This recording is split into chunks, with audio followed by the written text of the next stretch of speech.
music is such a powerful communicator, especially without words. It can speak to our souls so beautifully and poignantly and uniquely.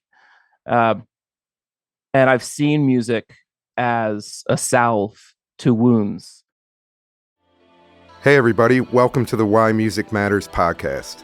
I'm your host, music journalist and musician Jeff Myers. Throughout my life in and around music, I've often asked myself the question, why does music matter? This podcast will attempt to answer that question with the help of musicians, members of the music industry, and music lovers like you. Today on Why Music Matters, my guest is composer, author, storyteller, and Recording Academy 2023 class member Barron Ryan.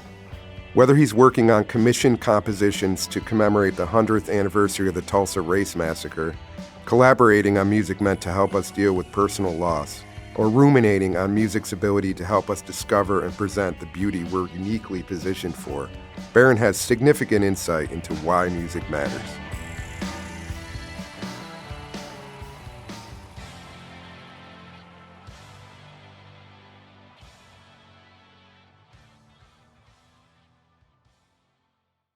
Barron Ryan, welcome to Why Music Matters. It's really a pleasure to have you here. When I learned about your recent events in your life, what you've been up to, and then looked at your whole kind of musical path, I'm like, this guy is perfect for what I'm trying to talk about here. Like how music can speak to us across borders, imagined and real, even across time. So your latest project seems like a great place to start. All right. Honey, If It Wasn't For You, which is also the title of your book. Yes. But the story behind this is you took lyrics from a songwriter who actually died before you were even born. You wrote music to them and a melody. You made this beautiful piece of music. And wow, I mean, talk about music being able to transcend a lot. This seems like a really great example of that. Can you give us, fill in the blanks there, but tell the story of how this came to be? Yes. So I met a woman in 2018 named Linda Fagan. She was in the concert she was in the audience at a concert where I played, and we met afterward and we became friends. And she was also a music enthusiast, and over the course of a couple of years we became rather close. She was in her 70s, and she would call me when there was something on the radio that she thought I might like and so forth. So it wasn't a surprise when I'd see her name pop up on my phone. But it was only after a couple of years that she said in a conversation, "Did I ever tell you that my husband was a songwriter?" Just casually kind of dropped that in there. Yeah. Yes, exactly. It was just kind of on her mind. She had never brought him up to me before. And so I knew that this was a pivotal moment that she would volunteer this to me. And so I said, no, I didn't know that. And she said that he wrote songs for Charlie Pride, the country Grammy-winning country singer, and had shopped songs to other people before, but he had cystic fibrosis. So it was difficult. So he knew he was not going to live a long life, and they knew that when they got married. But he wanted to live a full life anyway, and he loved writing words. It was in advertising until he realized that he couldn't hold down a full-time job. He was in the hospital basically on an average of 3 months out of a year, so he couldn't work full-time. But he wanted to do something, and so he started writing songs. And he died when he was 38. So he was a songwriter for about 6 years. And I was born in 1987. So she brings this up to me. And some of these things I learned a little bit later as well. But this was the gist of what I learned about then. And then she said, he left behind these boxes of song lyrics. I wonder if you'd want to take a look at them. And I said, absolutely, I do. Not realizing that she had closed those boxes 40 years ago, right after he died, and had not opened them since. That's huge. And it was massive. She says now that I got very serious when she told me this, and I knew what an honor it was that she was placing me in a position to to know about these and to look at them and then maybe to do something with them. So I kept on. It took a few months because she had to confront the reality that she had kind of hidden this part of her life away and had to look at it again in order to give them to me. Yeah. But she finally did. And I knew that to construct the best story possible, because I've been telling stories about music for years, to construct the best story possible, I needed to find lyrics to a song that Don Fagan, which was her husband, wrote about his wife, Linda, so that we could all, as these three characters of the story, could each have as much agency, so to speak, as possible. And that's what I found. It's a song called Honey, If It Wasn't For You. And that is the title of the song and the title of the book, which tells the story of the song. It's incredible, but can you talk about, in a way, connecting with someone you never met, right? And collaborating with someone who was no longer on this plane. This is a really interesting way to work. And I'm wondering, what did it teach you about what music can do and how we can kind of communicate with each other through this in a way that's kind of elevated, even though, technically speaking, he never heard your completed song. Right. What an interesting question. I haven't thought about it in those terms exactly before. I'll take you through a little bit of what my process was as I wrote the music. And then we'll see if I can arrive at a convincing answer to that question exactly. Yeah, let's go. But let's hear it. He also had in these boxes were also in other boxes were more completed songs that he would send to. He also had demo tapes and so forth. Okay, as well. So there were completed demos with chord changes and everything. Not everything was just a lyric. Okay, correct. But I knew that there wasn't much for me to do there, so I really wanted to find just the lyrics. I looked in those. She also lent me a reel-to-reel player, which is what the demos needed to be played on. But she couldn't find the power adapter, and so I didn't have to. And so I still haven't heard them. I would like to hear them anyway. So I didn't really, I thought, I don't want to try to write like him, because that's not, I want to write kind of in the style of the song. He was a country writer. Right. I was going to sing it. I'm not much of a singer with a limited, so I knew that kind of a country, it doesn't really sound like a country song. No, it doesn't. I don't have a twang and I'm not trying to sound country, but it's kind of in that style of, so you could hear it as a country song easily. But it's so piano-based, that makes it different, I think. Yes, I agree. But Don was also a pianist, which is also different about him. So I just tried to write it in a way that kind of suited what it would have been for originally, but also suited me as a musician. And it's really special to, in the description, it says that this was a love song written for a wife that a husband could no longer sing. I mean, that's amazing to me. It's an amazingly poignant way of putting it, and I feel just in a place of tremendous honor to be able to share this part of Don with Linda after the legacy that he was able to leave is still fresh and new with this song, even 40 years after his death. That's incredible. On the cover, there is a kind of speaking to your question a little bit. I'm sitting at the piano playing, and Linda is standing there, and in the reflection of the piano, the music rack, there's a faint reflection of Don's face. So it's kind of that he is. It's somewhat him singing to her as well as it is me. I don't know that I answered your question very well, but I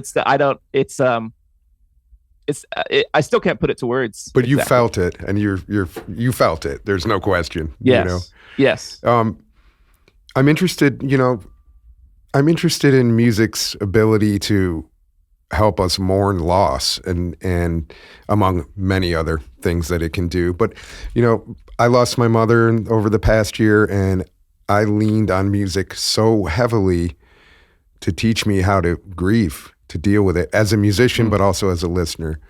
I leaned on music, and it really helped me through that.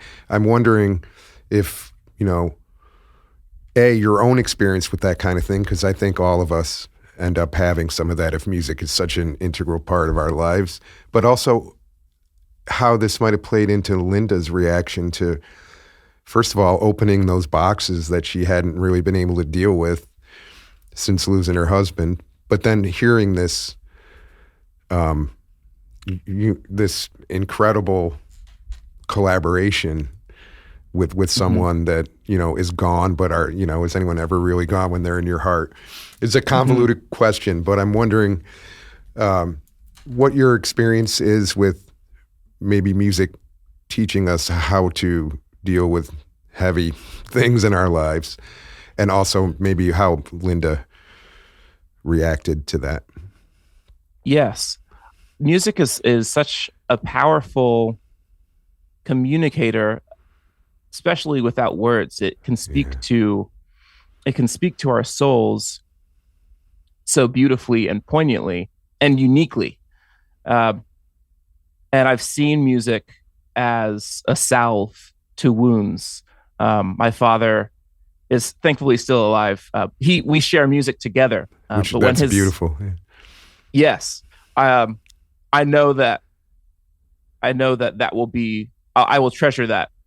And if the point happens where he passes before I do, which I hope he does, as opposed to the other way around, then I know that music will be a salve for that wound as well. But anyway, his brother passed away a couple of years ago, and he wrote in his mourning, he wrote a tune called For Ted, for my Uncle Ted.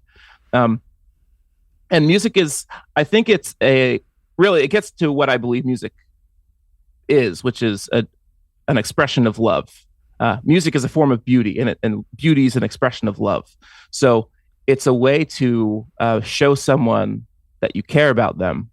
And when you listen to it, you feel cared for because someone took the effort to make that so that you could enjoy it. Yeah. And so especially when it's for you specifically, I can listen to a Chopin Berceuse and feel that, but he didn't write that for me specifically.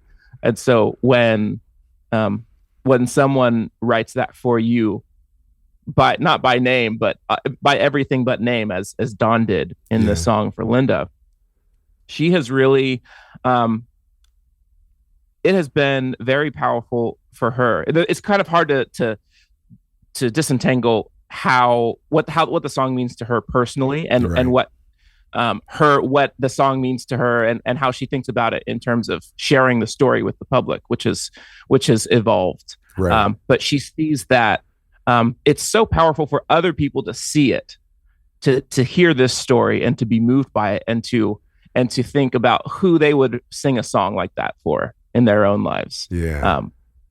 Which she didn't realize before. So it's really great to see how she appreciates the universality of the story and not just its specificity with her. The universality is really what's powerful, and which is why you can hear Chopin and feel like it was written for you, even though it couldn't have been technically, right? Right. I mean, that's part of music's incredible ability to just act as if time doesn't exist, to transcend it. I wanted to talk about in 2021, you were commissioned to write a piece, at the 100th anniversary of the Tulsa race massacre. Yes. Now, this is a heavy, and I'm wondering how it came about and how you were able, because now we're dealing with music without lyrics, right? Yes. This was for a piano trio, your composition. Yes. Wow, what a cool commission. First of all, amazing. Yeah. But beyond that, how did you translate this historic event and this absolutely tragic and horrible blight on our history into something, that I don't know if you were attempting to bring anything positive to that or not, but it seems like, you you say that bringing beauty into the world is the job of the musician. How did you approach this particular thing and try to bring some beauty into the world? Yes. I'll give you a little background, and this actually connects to Linda, to the Honey of Honey If It Wasn't For You, because she arranged, there is a visiting artist endowment at the University of Tulsa. That's where I live. And it's in her husband's name. Her mother-in-law, her husband's mother, created this. And that is the university where she arranged for me to play a concert. That's part of the book. There's one page where it says she arranged for me to play a concert at the university where she and Don had met. And so it was for that concert that I started composing music. I had not really composed my own original compositions before, but I thought I want to play music that I thought should have come after Gershwin and Kapustin. I wanted to play not jazz classical music like Gershwin wrote, but I want to play funk classical and country classical, but I couldn't find it. And so I thought, well, we'll have to start writing it myself. So that is where I premiered my first sonata. And at that performance was a member of the board of Chamber Music Tulsa. And she recommended that Chamber Music Tulsa commission me for this commemoration in 2021. So I was one of 3 composers, but I was the only one from Tulsa. So only one who was actually from the place where it happened. So I'm in a especially privileged position to be given this commission, having never composed really, at least not, having never composed a piece to be published for strings. So the way I approached it is it can be very daunting, because you can think, well, I need to convey. Well, as an artist, I like to either find or create my own constraints, because too much freedom is paralyzing. Sure. So I like to think, okay, what are the boundaries on this work? And so I thought, well, what is this going to be about? And I wanted to get as close to the historical event as I could. So I read eyewitness accounts of the event. And one account said that a mother and her daughter went upstairs when they realized what was going on, and they read a chapter or 2 of Psalms of David. And I thought, this is a story of grief and of sorrow and of death, really. And so there are Psalms about all 3 of those things.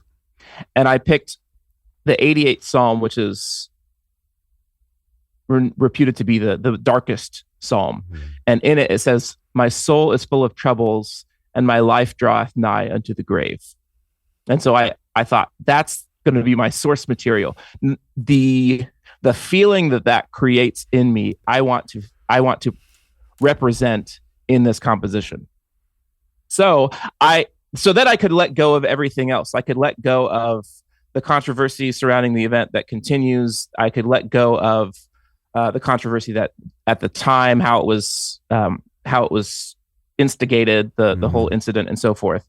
And I could just say, this is a story about grief, and we all experience grief at some point. And so I want to convey musically grief in a way that shows that I understand how grief feels, and I want to show you that you're not the only one who feels it, essentially. Right. So I wrote a piece. I chose a form of classical music that I know and like, and there are parts in that piece that sound like mourning, that sound like a sigh, a wail, an uncontrollable sob, and those are the constraints that I placed on myself, and then I could see it through to the end without feeling too much pressure. Now, there's more to that story, which is being written right now, because once it premiered, it went really well. The audiences were very moved. And I got a Smithsonian Magazine mention from it. But I didn't think the story was over, because Tulsa has continued. Tulsa has endured since that event. Yeah. And the Psalms continue after the 88th Psalm as well. later in the chapter of Psalm 88, it says, "Unto thee have I cried, O Lord." And so I viewed that as a prayer, as a meditation, as a prayer, as a reflection of how you go from grief and find hope. And then in the next chapter of the Psalms, it says, "The heavens shall praise thy wonders." So that's when it turns victorious. Yeah. And so I proposed to Chamber Music Tulsa that I write 2 more movements because I wanted to bring hope to the dark. I wanted to bring light to the darkness. And so they accepted. And that composition is actually premiering at the end of next month here in Tulsa. Oh, it's already the piece finished. Is called, It's finished. Yes. I'm learning it. It's quite a lot of notes to learn, but it will be premiered and then I'll record it. The piece is called "There Arises Light in the Darkness." And it's about how you find hope in the midst of grief. Wow. Yeah. I mean, that's profoundly beautiful and an incredible opportunity for you. And I'm so glad that you followed through. And it's interesting to me that the raw material, the Psalms, how much you can hear it almost like the blues and gospel music in just those lyrics. Like, they're so evocative. Mm-hmm. And to go to your point about how you find beauty in grief, in tragedy, in evil, even more than tragedy, is that you can help people know that you are with them. Yeah. That they are not alone in their grief, because everyone experiences it. And so to create solidarity, to show support, is how I believe you can find beauty even in the darkest of times. Very well said. Following through on that, I mean, in your experience, can deep engagement with music, whether as a musician, a listener, or both, do you believe that it can teach us to become better acquainted with our best selves? Can it teach us how to find what's good in ourselves and in each other? I certainly hope so. Yeah, me too, man. I got a lot riding on this. So. Yeah, it better work. Well, I think what's beautiful, it doesn't necessarily lead us to what's good, but it can point us in that direction. Yeah.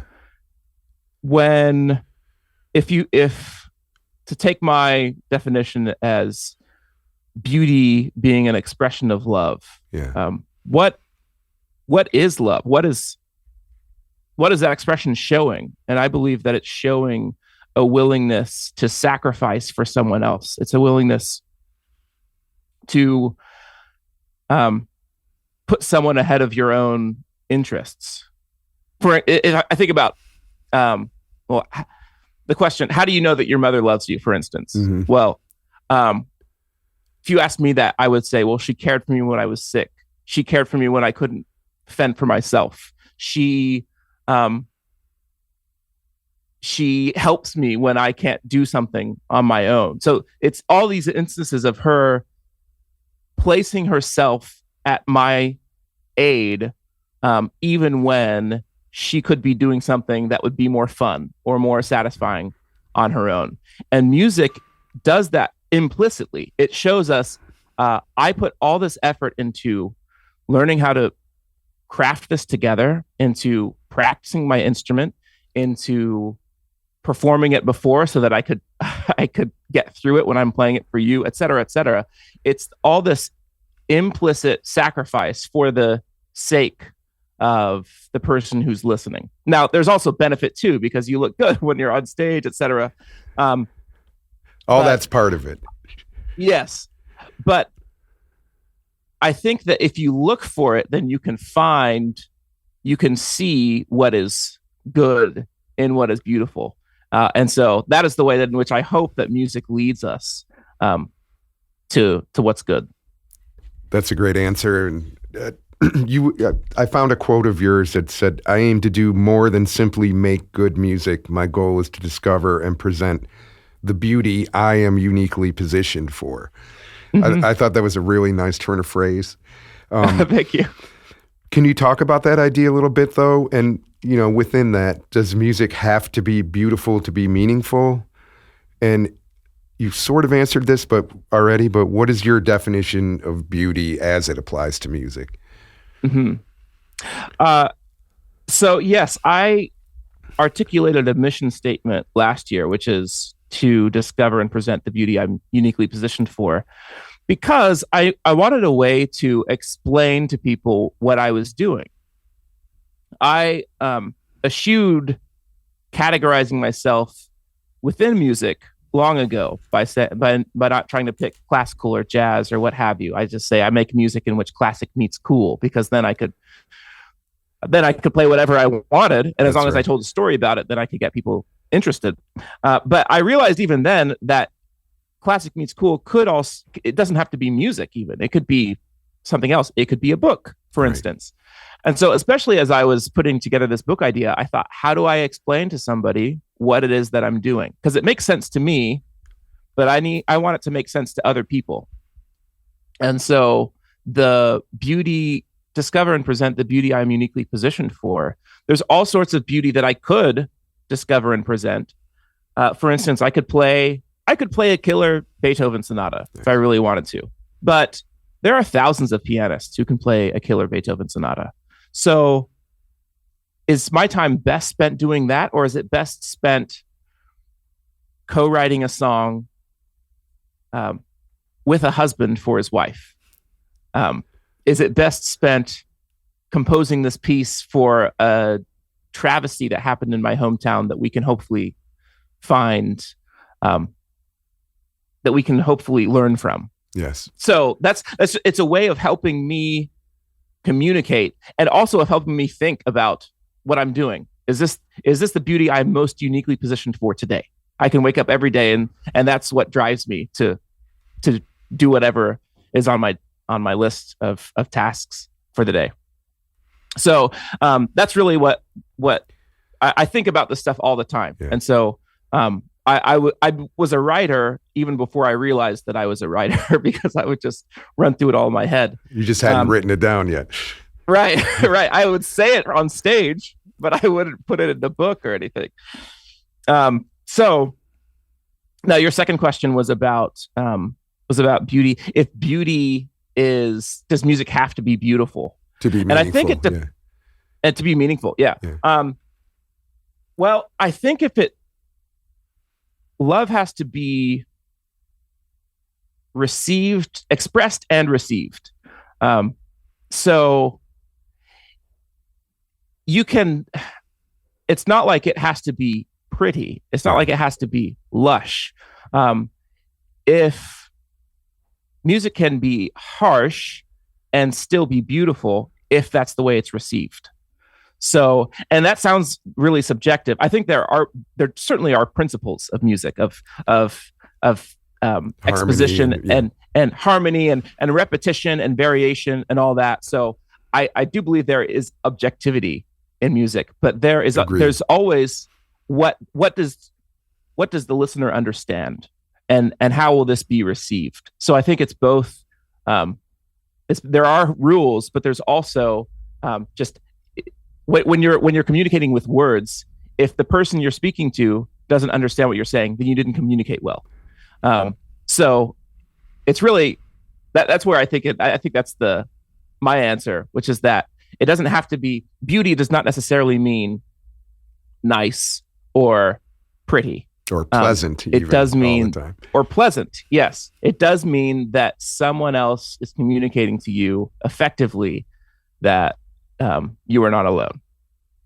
That's beautifully put, man. Your own path as a musician is far from a conventional one, and I know you've had to reinvent yourself and learn how to tell a new story at several points in your career so far. I'm wondering what kept you from throwing in the towel and giving up, and why did music matter enough to make you want to persevere? Mm. Well,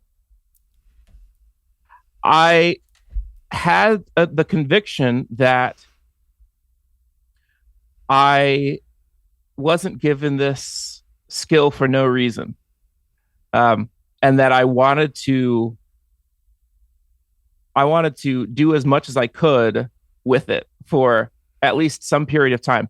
I actually had a resolution when I turned 30 that if I had not become a professionally viable artist by the time I was 35, and by that I mean pursuing the vision I had for music and not teaching lessons or playing wedding receptions and that sort of thing as necessary, but rather seeing what I was most uniquely positioned for and wholeheartedly pursuing that. If that were not a reality by the time that I turned 35, then I would do something else, because life is not infinite, and there were other things that I wanted to do that being this type of musician was preventing me from, at least in my mind. So I did.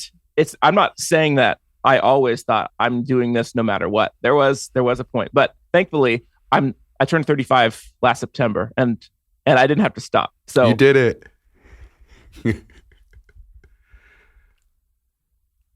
Oh, just give us a second. Barron, you froze.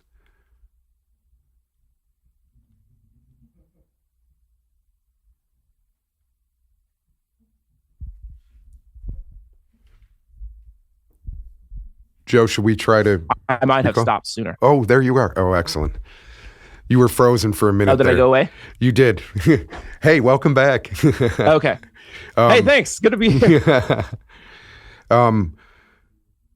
But I think we got most of it. Well, why did music matter enough to make you want to persevere? And I do, even though you cut out a little bit, I do think you answered that pretty well. But could you... Well, I can just reiterate what you said at the end. Yeah. Yes.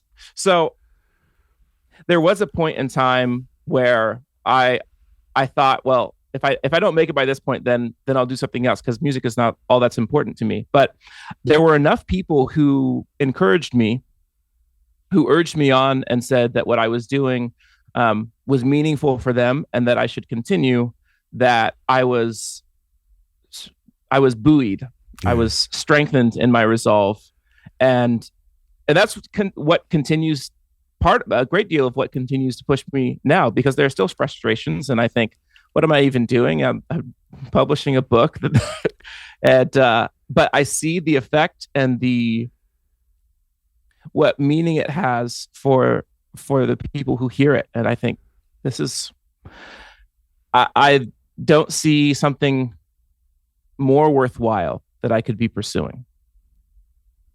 That's what it's all about, man.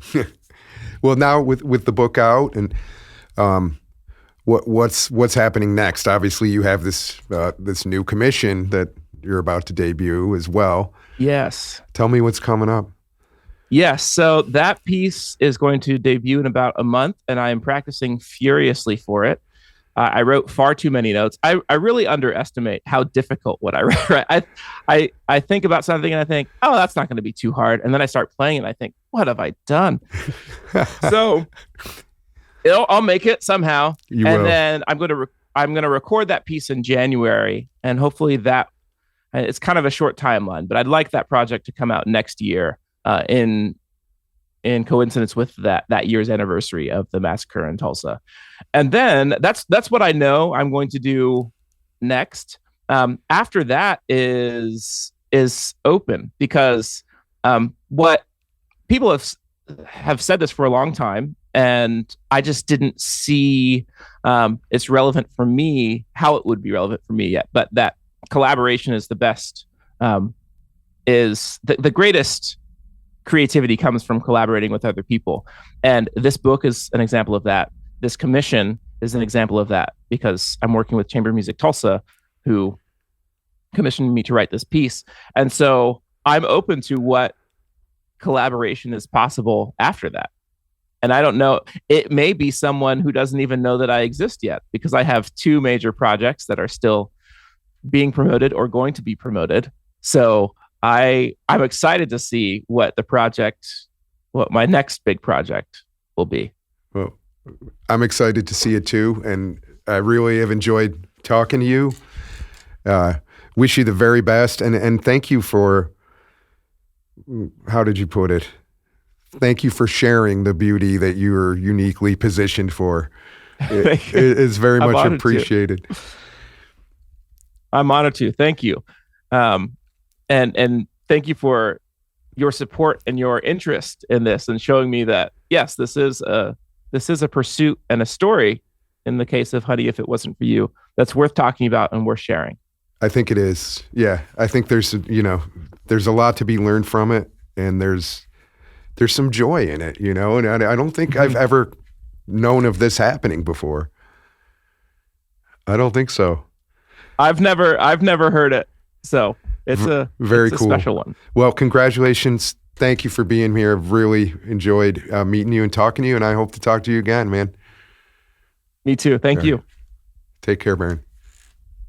You too. See you, man.